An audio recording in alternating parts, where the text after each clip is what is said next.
And I will read down this list of something that just doesn't feel right in my soul, which you have said on this podcast. You need to be able to be clear in your gut. Where is your gut? Where is your gut? Where's your gut?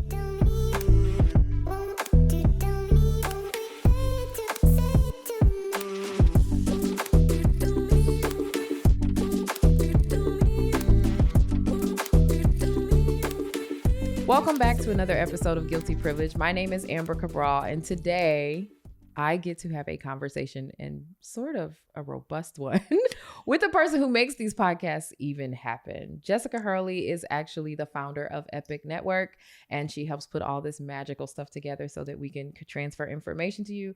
And she asked me a few questions and tosses some plants at me in this in this conversation.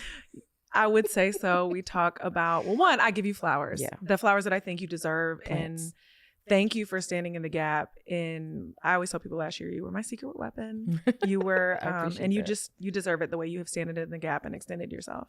We talk about navigating my privilege and how in the sphere of knowing you for 2 years, it took me that long to recognize it and figure out how to stand in it and just ask some hard questions and navigate a hard conversation that I think more people really need to hear.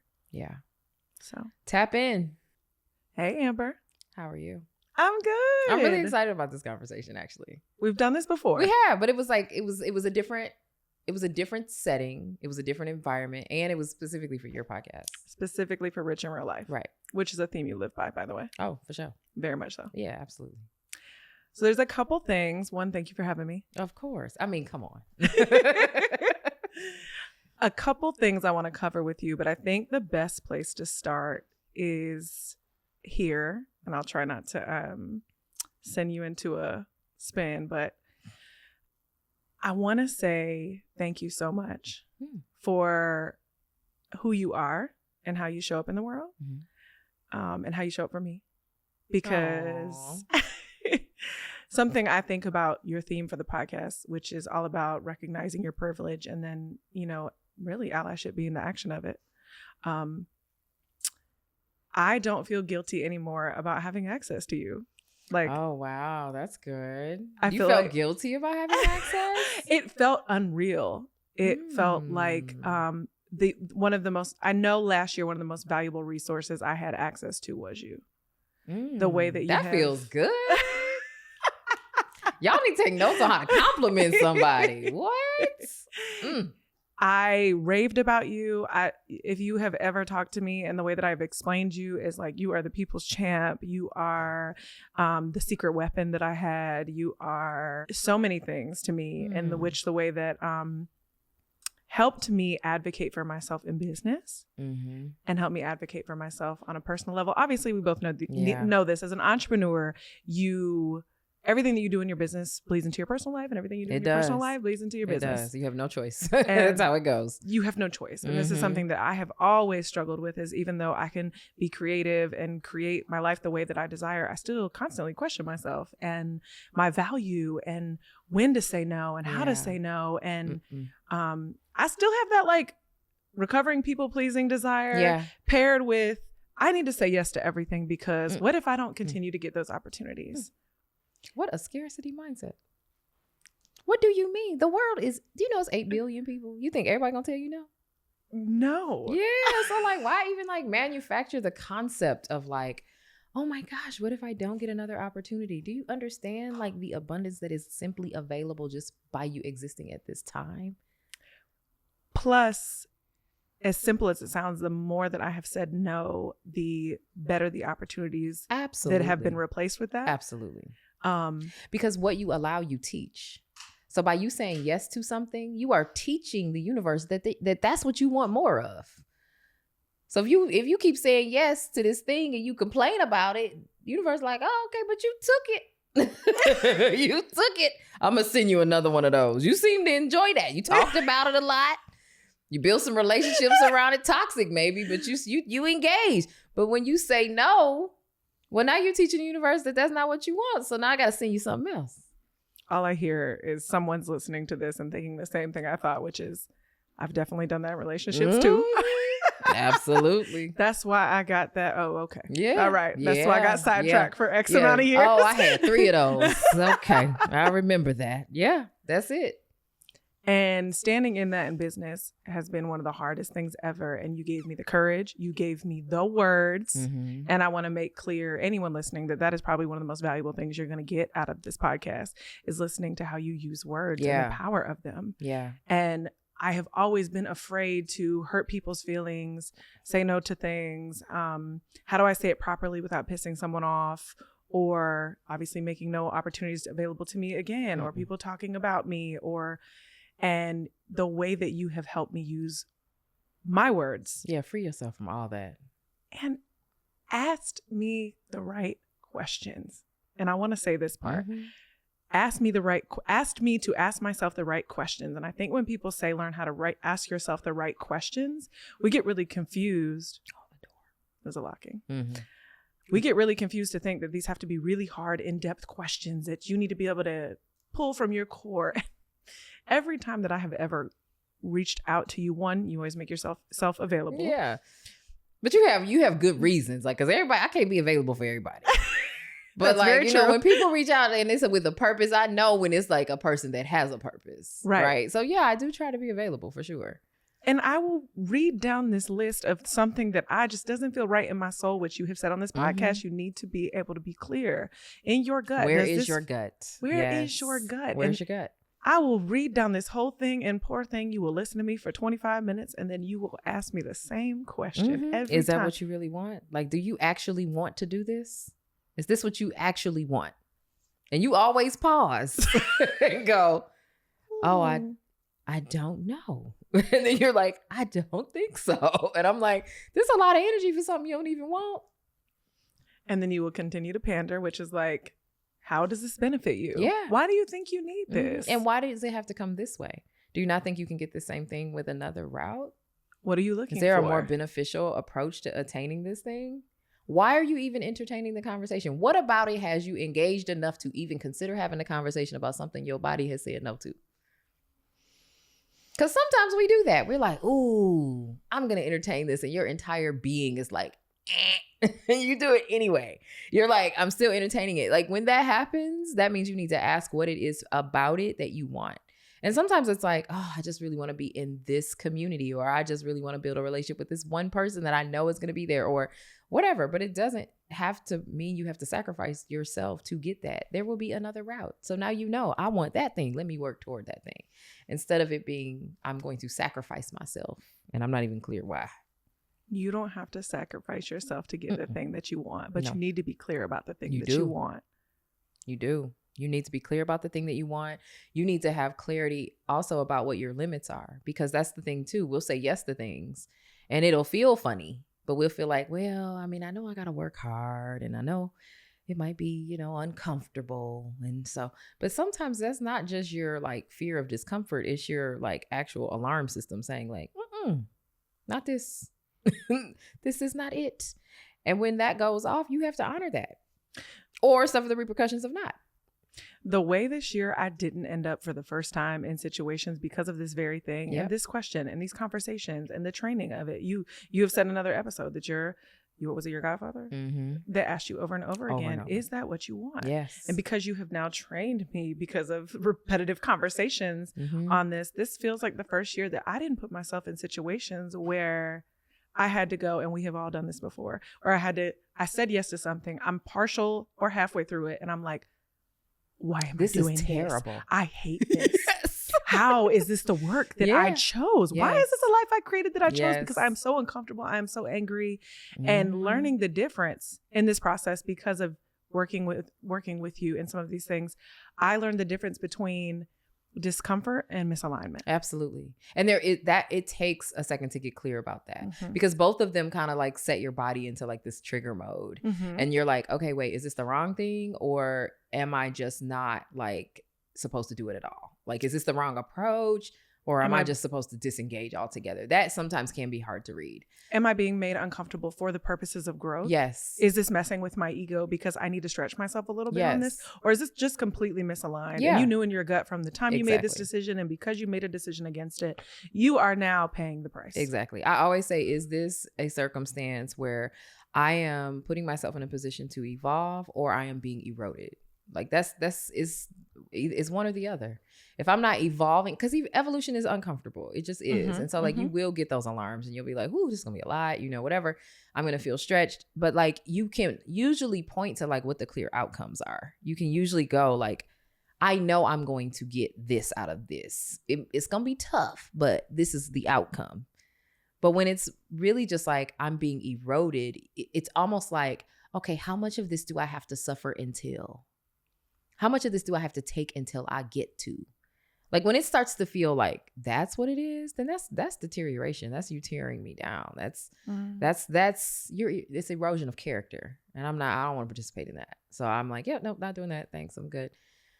Yeah. And it will be replaced. Absolutely. Every time. And it will be replaced every time. With better every single time. Every single time. I have to add something. I have to add something to this too, because something else that you made me realize was really around my value, and that how much more of this do you need to do? How much more of this do you need to see about what you do? Like get yourself a friend like this, or something, or a mentor, because there has been so many times where you're like, do you see what you do? Do you know what you're doing? Like, do you see how many people you have done this with? Do you see the volume or the value you provide, or the value of the people you're, and it's not this ego. Like you will make me line out everything. Because I see the work. And you're like, why are you questioning yourself? So the problem with high achievers, I think, and this isn't just you, but I think high achievers in general, is that what happens is, because we are high achieving, we are around other high achieving people. And what all of us are doing is focusing on, what are we doing to get better? What do I need to do to improve? How do I get tighter? How do I, reduce expenses? How do I impact more? And so you're almost in this community of like better, faster, more, right? And so you don't ever stop and realize, like, has the average person done a fraction of what I'm doing? Right. And if the answer is they haven't, then I should at the very least acknowledge, I might be okay. Like I'm doing well. Let me rest in like the fact that I do have some accolade. That doesn't mean I don't still want to pursue, grow, or get better. Yes. You still can want that, but like there has to be, because I'm guilty of that too, where it's almost like you just don't see you lose sight of yourself because you are after something, and you're like, well, I want this, and because I don't have that, I must not be what I think people are perceiving me as, or I have no awareness of the value I'm actually adding because I want this thing. But you do have to, and I have people in my life that do this as well. Amanda is a perfect example. She does this for me all the time, where it's like, I want you to understand you're amazing. Have you seen all of this? Have you seen you? And I'm like, oh, actually, I hadn't looked at that, because you can get completely consumed by the goal outside of your box. Yes, absolutely. And I want to highlight that it is not, you teach constructive feedback. And what I love, like that, I would say that's probably one of the biggest lessons on my entrepreneurship journey has been just receiving hard feedback. Yep. Ask for it. And this just like sounds such a beautiful conversation. Like you're just so great, and but you also stop me every time and you're like, hey, do you know what would make this even better? Absolutely. Every single time I give you some feedback. Yeah, every single time. And it's great. I think it's great. I have a great experience. Like I did a second season because I had a great experience the first season. So like but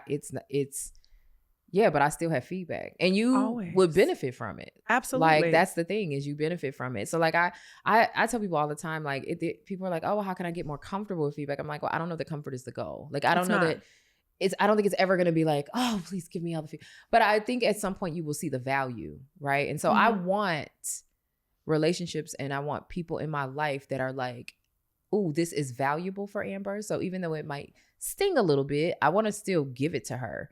And I want to be the person in other folks' life that will do the same thing. Like where,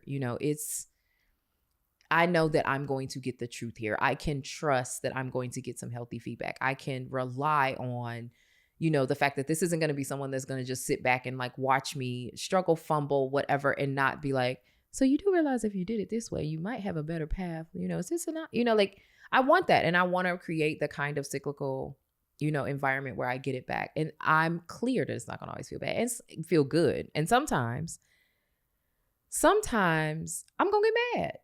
Mm-hmm. Sometimes I'm going to get mad. I'm going to get mad at the feedback. I might even bark back at you a little bit. You know what I'm saying? Like get a little defensive. Yeah, I might. You know what I'm saying? But in the grand scheme of things, I'm going to usually circle back around and be like, you know what? I really appreciate you even engaging me, because I think there's a couple things about this that kind of stick out to me. The first thing is I think that like we have to realize that life is not ever going to be completely happy. Mm-hmm. I think we try to build this like idea in our mind, yes, that like you can literally get to a point where your world is literally sunshine, clouds, and rainbows. And it's never going to be just that. There's always the opposite side. There's always the tough stuff. There's always the things that are the ugly underbelly. People die, you know, jobs, you know, change, and leaders evolve, and like, you know, cities, you know, change. We have climate change, like the earth is changing. Right. Like everything is going to, you know, have some shifts, and those shifts are going to impact in some ways that we may not love. And so we have to get really okay with the fact that like, there's going to be some unhappiness. There's going to be some frustration. I'm going to argue with you, right? We're going to like yell at each other at some point, but we can still be valuable and have relationship and like, you know, work toward something that's very rich and connective, like both, you know, in a one-on-one sense, like you and I, but like in a broader sense, this is a thing. Like how much better would the world be if we just really stopped feeding kids this idea that everything is joyful?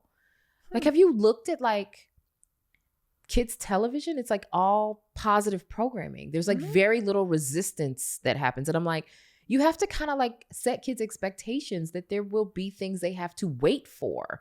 There will be things that are going to be hard, right? Yes. And so like, and I think without that, we end up with this generation full of people that are like, shrink, I don't think I'm good enough. Or people that are like, well, you should just be giving this to me because, you know what I mean? And neither of those are how any of this works. And so like arguments are normal.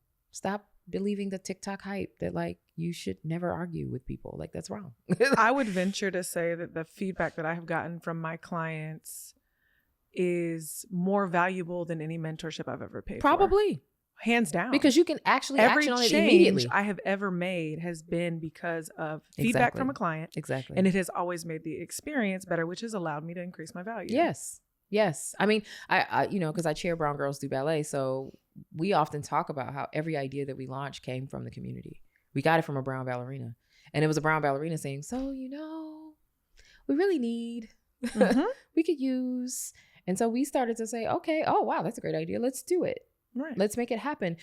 But if we weren't listening, if we weren't open to the feedback, we wouldn't, I mean, brown girls wouldn't be making an impact. We wouldn't be as, you know, as recognized and supportive and actually, you know, be able to function and do the things that we as an organization have set forth to do if we were not open to that. Yeah. Feedback is super critical. It's a big, big deal. And it's one of the things that like, what happens, I think, with most people is they get taught one side of it. You get taught that you should expect feedback, and you get taught that in a very consistent way. And you also get taught that like, you should also kind of shut up about it and shrink a little bit. This is what school kind of looks like. You know, you do a thing, you blah, blah, blah, you turn it in, you get feedback, right? In the form of a grade, potentially in the form of a progress report, you know, but like, that's kind of the system. We don't really do a good job of creating systems where people are expected to give the feedback. And so those of us who do, we kind of get looked at like, sometimes, I mean, I've had people call me a complainer, and I'm like, I'm not complaining. I just think this could be better. Like this, I'm not saying that I don't want it. I'm not, you know, I'm saying that there's opportunity here for it to improve. Like, why wouldn't we want things to get better? And so, but that's because we just are not set up in such a way that like feedback is even expected or encouraged. And so sometimes what even happens with feedback is when it's time to give it, people will hype themselves up so much for a potential argument that they come to the conversation mad. And I'm like, hey, why are you mad? I'm just here to hear the feedback. Like, what's up? Because people don't know how. And so like, that's one of the biggest things that I think happens with feedback is like, we don't learn it. We don't learn that there's supposed to be resistance, that there's supposed to be discomfort, that you're supposed to navigate that you're supposed to tell people the things. We learn that when we get feedback, we're supposed to take it and tuck it and be like, So I think this is a really good opportunity before we kind of shift the conversation is for you to give some examples, because I'm to the point now where, like, when it comes to me, especially from you and a lot of people that I work with, I get excited. It's like priceless. Like, I'm like, oh, I'm about to get something for free that will probably change my life or business. Like, tell me all the things. And I think it has so much to do with your tone and the way that you say it. It never sounds like, let me sit down and shrink my shoulders because I'm about to get told about how I didn't do something well. No. It is like, hey, I experienced this from a different lens and I bet you didn't see how you could make this better. Yeah. So I think, is there any ways that you could say how you typically give feedback? Yeah. I mean, they have the model, right? The model is, the sandwich perspective. And I do think that that's useful. I do think it's good to kind of make sure that you let people feel good before you give them bad and then feel good before they leave. Like, I think that's a helpful fundamental thing. My biggest thing about giving feedback is the same as it is with like showing up as an ally or building relationships. I think you need to like be able to read the room. And some people are better at it than others, but you can grow in that space by practicing it. So like, I need to know the best way for me to give you feedback.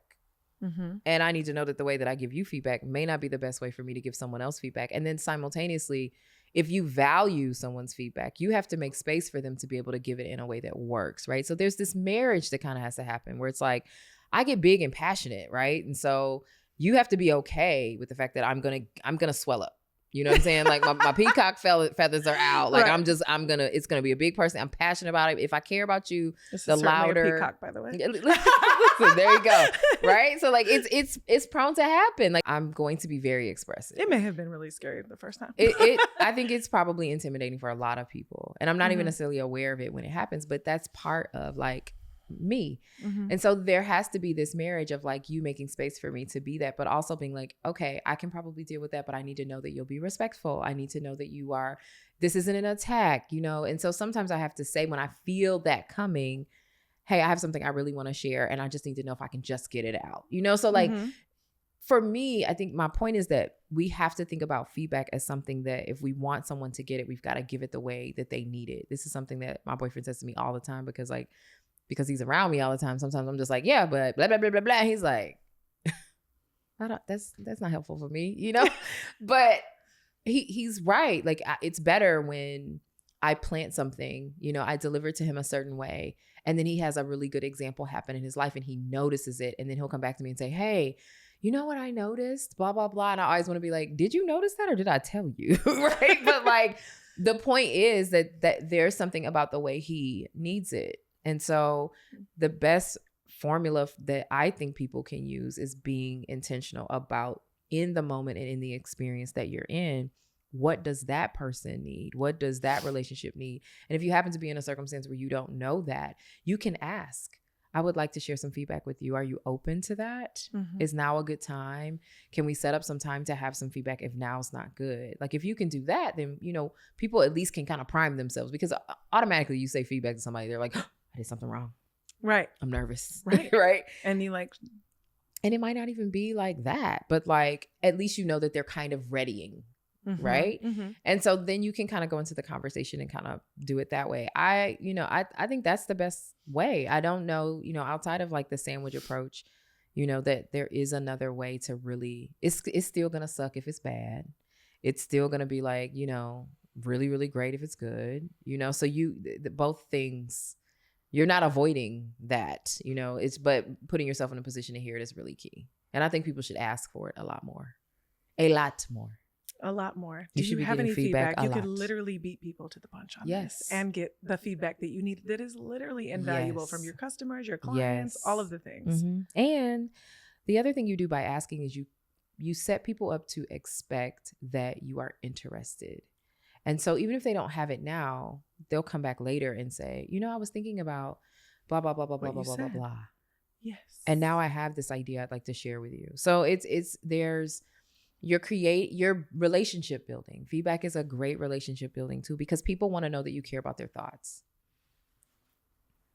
Priceless. Not only, now that you're saying this, not only have you stood in the gap for me by extending yourself, it's just beautiful and priceless to have someone that is ahead of you and has more experience. I don't even know if I'm ahead of you. You have greater relationships that you have extended to me. You have, You just have more experience than me. I mean, maybe. Okay, I guess I'll permit it. I mean, okay, check. I'm a little older, maybe. So yeah, okay. So you've stood in the gap in that way. You have given me the space to never ask a dumb question. But also, I think what is so beautiful, and this is where we're going to shift the perspective a little bit, is I've been able to ask really silly questions like the one I asked you this morning. Oh yeah, I was like, what? It's okay. It's a good question though. In navigating that, since I've met you over the last 2 years, is that I've just wanted to become better in the way that I navigate the world. Yeah. When it comes to equity. I want people to want that. Like, how can I navigate this better in my day to day? Because this is something that you and I talk about on end. This is something I get to be immersed in because of your content and your books. And pause. You're not gonna want that black piece of your dress sticking out right there. Oh, thank you. I don't know if it's on the camera or not, but it caught me. So, okay, sorry, Come on, Josh. This is something that I get to be immersed in by having access to you and your books and having conversations with you and your content, and being your friend and helping you produce your podcast. And so I get to come to you as I try to navigate being better at this with questions that I don't even know who else I would ask these questions to. I can see that. I think a lot of people ask me things that they're like, I don't know who else to ask this. I can see that. And it's, you practice what you teach. Absolutely. But it was you gave me some good perspective with that question. Like, I was like, I'm going to wait till you tell what the question was. But like, I feel like in the moment, I was like, okay, I appreciate that you are thinking about this, but I'm a little surprised that this is a question, because I would have no way of knowing if you didn't share it with me. I would have no way of knowing that this is a thing that I could add to the arsenal of tools that I share with people when I know that they're like, I'm nervous about navigating in this space. Am I doing it right? Like, you basically gave me a really powerful example to use, like, yo, figure out what's okay, you know? And like, so I needed it just as much as you needed to know. Ultimately, it's a tool now. It's a tool. Right. So here was my question. Today was a friend of ours referred a coffee shop down the street from this location. I go to the location, I go in. There's nothing that makes me happier, period, than a small business being run well and just seeing people happy. And you can tell that they're friends and their family and all of the things. This particular coffee shop is clearly a Black owned coffee shop. It is completely staffed. Everyone was so warm, so welcoming. It was the cutest location. The coffee was great. The sandwich was great. This is at 7 a.m. Yeah. I immediately, as I do, take a video while I'm in there. And I'm like, I have to post this. Like, this is adorable. The girl and I had a conversation behind the desk. And I write, as I'm typing the text, the font on my video, I put the cutest Black owned coffee shop, Black owned business. And I go to post it and I'm like, I don't know if I can say that. I don't know if that's appropriate for me. And so I just removed it. And I said the cutest small business, or I wrote the cutest small coffee shop and reposted and posted it. And when I came in, I like went to walk past you and I was like, hey, wait, I have a question. And I was like, I wanted to just glow about this adorable Black owned coffee shop. And I was like, and then I felt so inappropriate saying that. I didn't ask you this in the moment, but like, do you know why you felt inappropriate? Because I'm not Black. So it's so interesting. Like, but you would. And what would someone say to me? Would I offend anyone that is Black? By calling something Black owned? Like do I have the authority? What is the alarm though? What is the alarm? Because what you're essentially doing is just calling out, this is owned by a Black person. Where is the alarm going off? Do you know where? No. Yeah, like, I think that's worth querying. Can I offend someone? By saying something's Black owned? No. Somebody who doesn't want to frequent a Black owned place might be like, I'm not going there. But like, other than that, no. So like, for me, I was like, yeah, absolutely. And in fact, not only do I think you should do it, I think that it's a benefit when white people will say, this is a Black owned thing. I loved it. I recommend it, right? And you don't necessarily have to lead with that. Like, hey, Black owned business, blah, blah, blah, blah, blah, blah, blah, right? Like you are, I am frequenting Black owned businesses this month. Like, I think that could be very performative. Maybe that's what it was. It felt like, am I being performative in this moment? No, you is someone stumbled gonna be you like, had no why? idea. You had no idea. It's not like our friend came in and told us yesterday, oh, it's a Black owned coffee shop. No, at all. You were like, she was like, it's a cute, good coffee shop. You should go, you know? Amazing. And so you went in and you're like, yes. And then you're like, oh, and it's Black owned, right? Which is great. It felt celebratory, but then I was like, is this performative? It is not. It is not. it would be fantastic if more white folks were like, I frequent this candle shop. It's amazing. I blah, blah, blah, blah, blah. It's a Black owned business. I think that we can normalize saying it's a Black owned business. That doesn't have to be a thing that only Black people say. And I think that people saying it's a Black owned business would be great. Especially because we know there aren't enough of them, and there aren't enough of them that are surviving and doing well, right? Like we have a lot of circumstances where they're not getting funded appropriately. Yes. You know, lots of Black owned businesses start and are closed within the first 5 years because they can't afford it, because they don't have what they need from the community in terms of investment and resource and all kinds of reasons. So like, yeah, tell people, cute Black owned coffee shop, you should go, right? And you being white should not be a part of the decision to say that. If anything, it is an additional expansion of the information.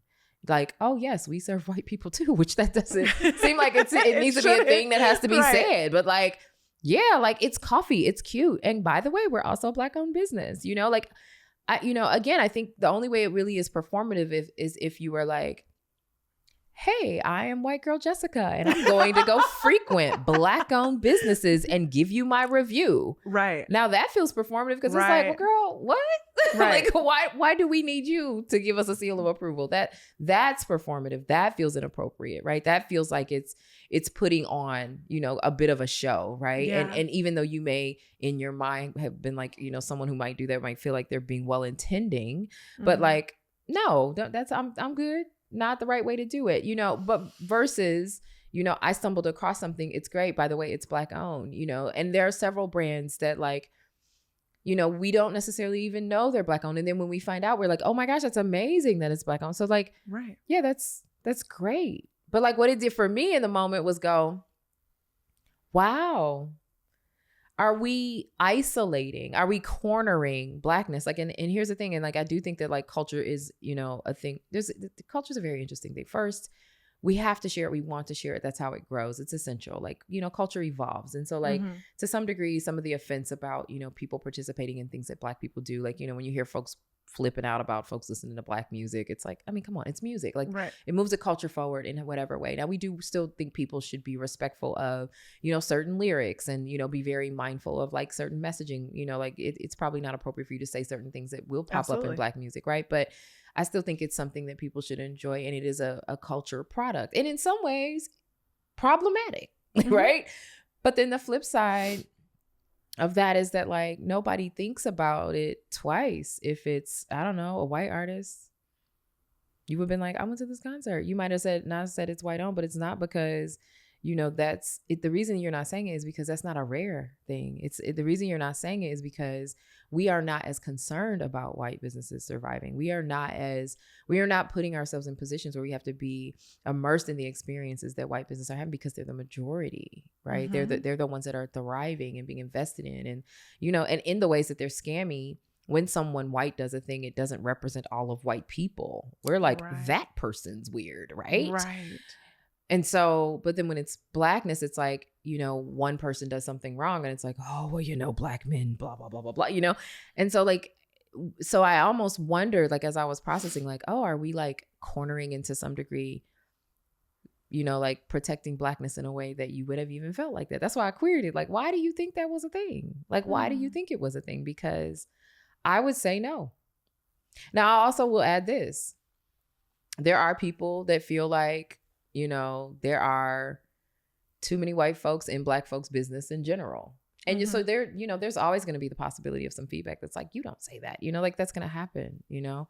I make a point sometimes to highlight when I see all white things that I think should not be. I have some luggage I love. I went to the brand website, all white folks. Went to the brand Instagram, all white folks. I commented, do you notice that everyone here is white? I'm not. I like your luggage. Just want to know if you've considered that. 3 months later, that was no longer the case. They didn't reply to my comment. They didn't message me. They didn't delete it. Adjustment. They adjusted. So like, I think sometimes we have to be, you know, maybe the question is like, what is my intent with this message? And your intent was like, this is cute. And yo, also, versus, Plus, oh my God, look what the Black people can do. Which is when we're like, simmer calm down. I don't know if y'all would have coffee if it was not for us, So it's the intention and the framing that's really going to play the biggest part. And knowing that like, there might be somebody that's like, but like, no, that's appropriate and needed. I mean, think about it. You've got big brands now that are intentionally openly saying, we are partnering with this Black owned business. Now they're doing it for a reason that is very different than your reason, but that's acceptable. Why wouldn't it be acceptable for you? I think it's so neat to highlight that in our last episode on my show, we talked a lot about endured skepticism, and just like you will be met with skepticism. You will be. And I'm met with it constantly. People assume all kinds of things about me just simply because I exist in this container.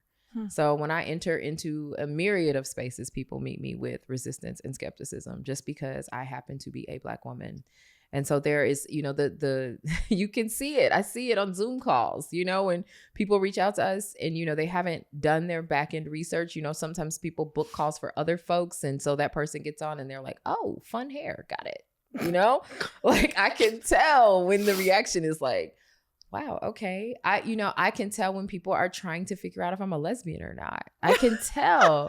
And so like there, yes. And we have to, generally speaking, we all have to get really good at it. But I think white people really need to get better at enduring the skepticism that comes along with existing in a world where we are working towards creating equity. You're going to encounter things you haven't seen before. And when you show up there, we're going to go, what you doing? And you need to be okay to stand in it. Yeah.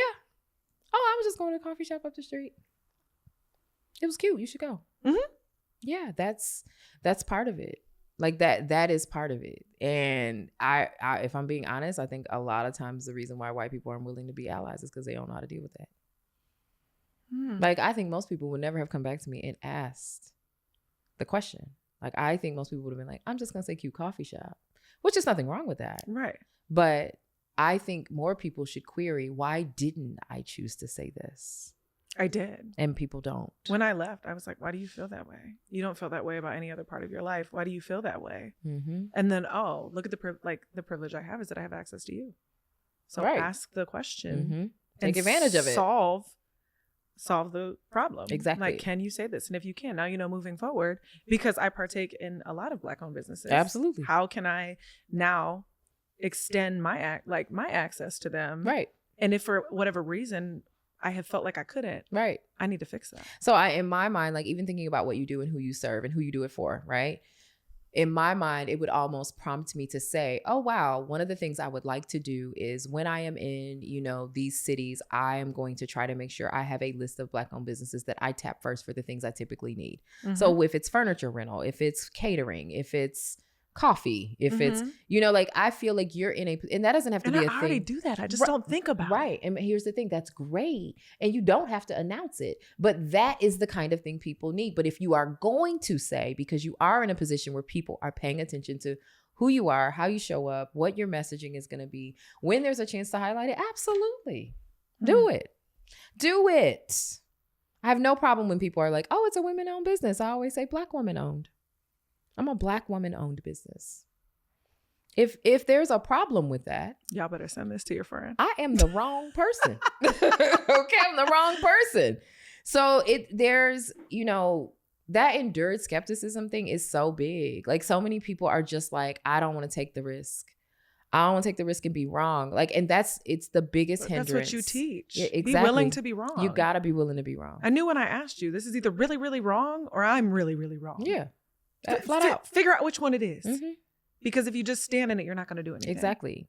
And we had some follow-up conversation to that. Like we talked about a little bit about just generally like, like white folks and their proximity to Black folks, like and how those relationships can kind of show up. Because I think that, Black people generally have gotten to a place where we're very skeptical of white people for good reason in this country, especially. Right. Mm-hmm. So like there are layers.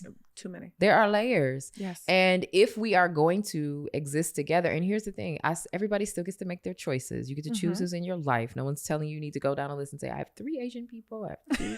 Please don't. Please don't. Right. I think that this person's queer and like that's not helpful.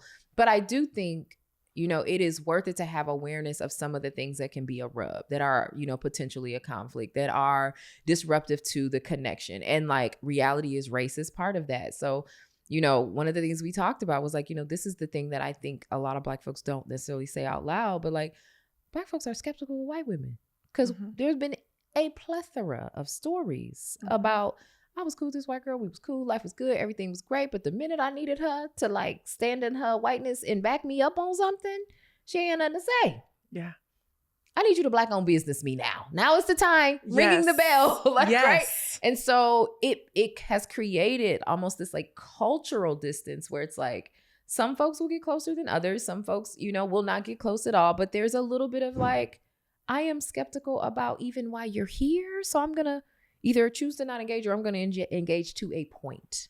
Right.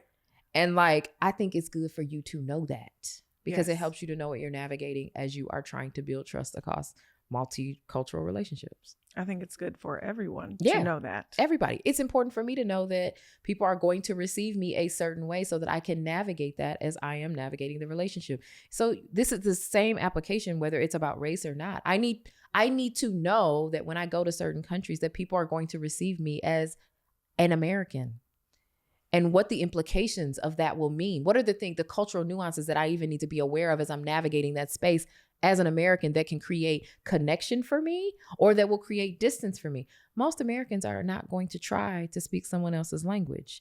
We don't want to butcher your language. I'm bad at it. I don't want to be embarrassed by that. I'm not going to tear your language up. I've seen enough movies where people have said the wrong thing and that wasn't what they intended to communicate, and I don't want to be made fun of, right? That's what a lot of Americans feel. But a lot of folks, when you come to their country, they're like, you're not even going to try? At all. You're not even going to learn how to say thank you? Right. And they're usually excited to try to engage with you in the language. So like, our personal stigma, having awareness of how that's received by someone else can help us. And be willing to be wrong. Exactly. It helps me. And fix it. It helps me. I have the benefit of knowing that it's worth me trying and being wrong. It's worth me leaning in and trying to fix it. I'm going to build a stronger connection with this perfect stranger in this other part of the world if I am at least willing to be like, okay, I know you're skeptical of me because I'm American. I know I will make that worse by not even attempting to connect with you in the way that works the best for you. I had a moment, and I Uber a lot. So I was in an Uber on the way to my nail shop, which is, I don't know, probably the furthest place I go most of the time. It's like 20 minutes from my house. And so I was in a car and the gentleman that was driving, I cannot remember. I think he said he was from Colombia. Yeah, he was from Colombia, which reminds me I need to email him. Anyway, he had asked me a question and I answered. And when he answered me, I realized that he wasn't sure if what he said was right. I don't remember what the question was or what the exchange was, but I could hear in his language that he was hesitating. Like, did I say that correctly? Do you understand? Was kind of the energy. Right. And I was like, oh, no, I follow. I'm fine. And so as we were going along, there's a part in the road where there was construction. And so he's trying to explain to me, I don't want to go that way because I know that there's going to be construction, even though the GPS is telling me to go that way. But his limits in English were not necessarily allow that. So he was pointing to the GPS and kind of saying a few words that he felt like in English that he knew. And I pulled out my phone app and I asked, where are you from? I am trying to learn Spanish now. And I hit the play, so it said it to him. And so he smiled. We had a whole conversation, like the whole ride. Ultimately got to a place where he was like, I really would like to be able to talk to someone that speaks English like on a regular basis. He was like, I talk to my kids, but I don't get to talk to anyone else on a regular basis. And I was like, wait, I have a friend that is taking Spanish from a company that does that. They pair people up that speak the opposite language. So I will email you her information so you can go ahead and get in touch. I mean, like, it was the best conversation and we didn't speak the same language at all. We both, I'm stumbling through my terrible Spanish. Right. I'm conjugating stuff wrong. He's like, computadora. I'm like, oh, that's computer. That's right. I did learn that, So like, it's like total, cause I'm like, I don't know, 101 Spanish, right? I didn't take it in high school. And so, and he's, like I've been in Atlanta for 6 years, but like, I don't, it's not essential necessarily, but I do want to do better. It was an amazing connection, but both of us were willing to sound really silly, to be uncomfortable, to recognize that like we have lots of reasons to not connect right now culturally. We have lots of reasons to be skeptical of one another. But am I willing to endure that skepticism enough to build a connection in this moment because there's some value that could be here. Right. And it was. So like, that's the kind of like that thing. I need more of that. I would like more people to be willing to just say, okay, I don't know this thing. Am I okay? Instead of just deciding to opt out of participating altogether, which is what a lot of people do. This is so good. All right. I know exactly where I'm going to end this because we could talk all day. Okay. I'm going to tell you the privilege that I have acknowledged that I have, that I refuse to feel guilty about. Okay, let's hear it. Okay. What is the privilege that you have that you refuse to feel guilty about? And it took me forever to figure this out. And it has been since you and I have been in friendship and the container that we get to partner together and work in, that since I have just heard this from you, I have been like, what is it? And then when you really realize it's something that's typical and it's something that you deal with all the time, that is just normal to you. Right. That you're then like, oh, but I can do so much with this. Yeah. And it was just recently. That's it. It's your privilege. What's the thing that you're walking around with all the time that you're not applying in a way that can help other people? It's not going to hurt you. You got a ton of it. And it took guts for me to acknowledge this. And it's that by design, for whatever beautiful reason, I attract and get to partner with really incredible and powerful Black women through the work that I do. But I don't look like them. No. And so. And we all know. Yeah. Very clearly. I don't look like them. Yeah. But because I don't look like them, I can use that. Absolutely. To advocate for them in the spaces that they may not have access to. Absolutely. And very often you can get into the spaces that they have tried to get into.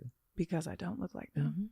And so how am I using that privilege that I know these women so well? I am fortunate enough to know these women so well, but I don't look like them. So because I can get in these other rooms, how can I get in these rooms and advocate for all the things, the powerful things that I know about them? Yeah. And here's an extra layer. I think it's, yes, you're white, so that's part of it. But like the other part of it that's really, really, really good is that you're interesting.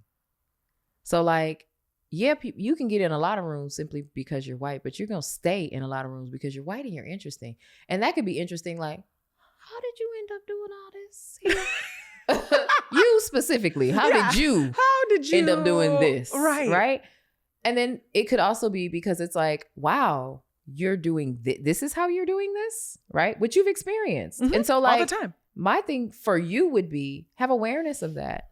Oh, I know you're going to find me interesting or you're going to be very curious about what I'm doing. So in addition to the fact I'm probably going to be able to navigate this space a little bit just because I look like this, I have a couple things over here that'll keep the conversation going as well.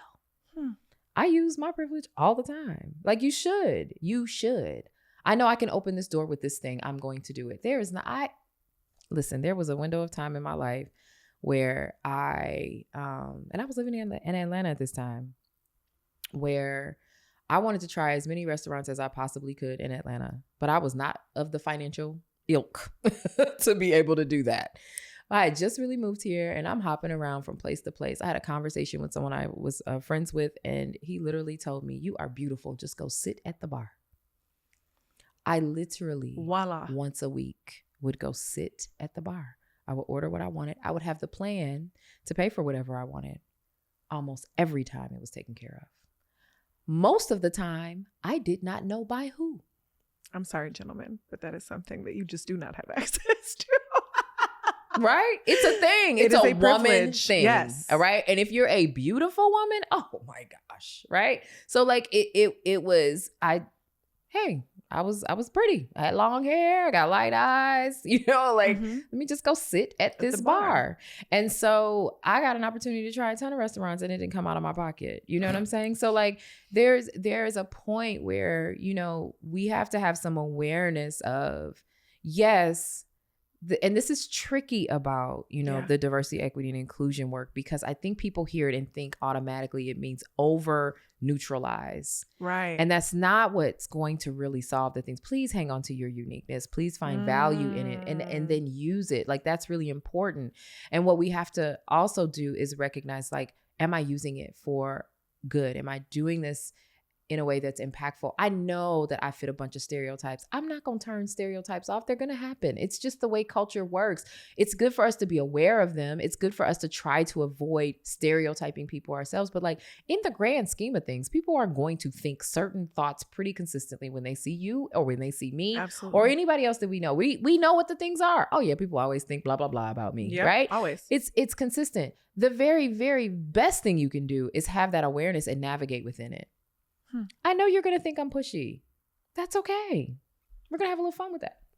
I'm going to use it. I'm only pretty, or I'm only this, or I am. Yeah. Yeah. And guess what? We're going to have a little fun with that because I know you're going to think that. So I know how to play and dance around it. So we're going to enjoy it together.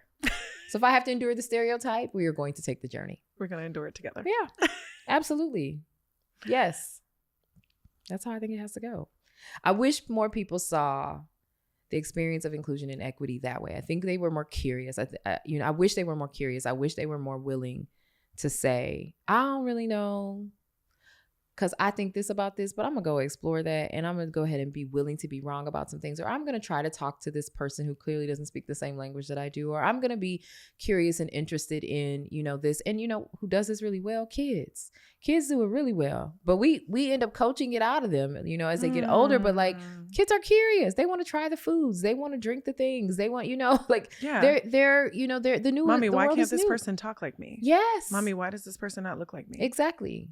And they want to understand. So how do I connect with this person? What tools are available to me? Oh, wait, I can talk to them anyway if I use this tool. What would happen if we created spaces where we did just embrace and recognize, yo, you're different than I am. And I know people see this when they look at you, but they see this when they look at me. How can we make this work? I use my boyfriend all the time.